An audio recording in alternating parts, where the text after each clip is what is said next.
ఎందుకు వాళ్ళ చిన్న దేశానికి ఎందుకు భయపడాలి అని సైతాను మనల్ని మరి ప్రేరేపిస్తుంది ప్రియులారా. కనుక యుద్ధాలు అనేది ఇవన్నీ కూడా మరి దేవుడు అందరిని కూడా ఆశీర్వదించి అందరం కూడా మనమందరం కూడా మంచిగా ఉండాలని దేవుడు ఆశిస్తున్నాడు.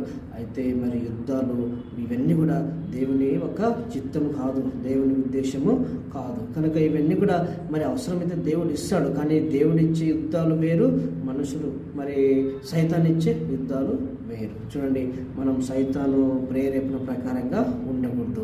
సైతాను మన కాడికి రావడానికి అది కూడా దేవుని అనుమతి ఉండాల్సిందే. దేవుని అనుమతి లేనిది సైతాను కూడా మన కాడికి రాదు. అయితే మనం ఎప్పుడైతే మనం స్వార్థంగా అసూయంగా మనమే గొప్ప ఉండాలని, మనమే మంచిగా ఉండాలని ఎప్పుడైతే మనం స్వార్థంగా ఆలోచిస్తామో అప్పుడు దేవుడే సైతాను మన దగ్గరికి పంపిస్తాడు. సైతాను కూడా సొంతంగా రాలేదు, ఎందుకంటే దేవుని అనుమతి లేనిది ఈ యొక్క విశ్వంలో ఎక్కడ ఏ గ్రహపైన కానీ మరి ఏ యొక్క ప్రాంతంలో కానీ ఏది కూడా జరగదు ప్రియులారా. అదే దేవుళ్ళో ఉన్న పవర్ అన్నమాట. చూడండి, దేవుళ్ళు అలాంటి పవర్, అలాంటి శక్తి మరి ఉంది అన్నమాట. కనుక మరి దేవుని చిత్తం లేనిది ఏది కూడా జరగదు.